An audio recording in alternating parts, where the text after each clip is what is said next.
வாழ்க வையகம், வாழ்க வையகம், வாழ்க வளமுடன், குரு வாழ்க, குருவே துணை. நான் மன்றத்துக்கு 2006 அப்போ ஜாயின் பண்ணேன். அதாவது ஒரு ஃப்ரெண்டு மூலயமா தான் வந்தேன்.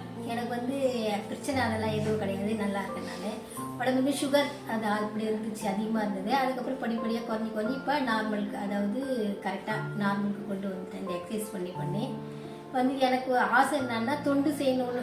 அதாவது கொஞ்சம் சின்ன வயசுலேருந்தே தொண்டு செய்யணும். நம்ம எப்படி செய்யுது நம்மளுக்கு, அதாவது பொருளாதார வசதியும் இல்லை, அதாவது வேறு அரசியல் மூலமாக அந்த மாதிரி தொண்டு செய்ய அதுவும் இல்லை. நம்மளுக்கு எப்படி நம்ம தொண்டு செய்யுதுன்னு அப்படி யோசனை பண்ணிட்டு இருக்கும்போது நம்மளுக்கு மகரிஷி குரு அப்படின்னு நம்மளுக்கு குரு கிடைச்சாரு. அது மூலம் நம்ம தொண்டு செய்யணும் அப்படின்னு எண்ணம் அதாவது எனக்குள்ளே தோண்டிது.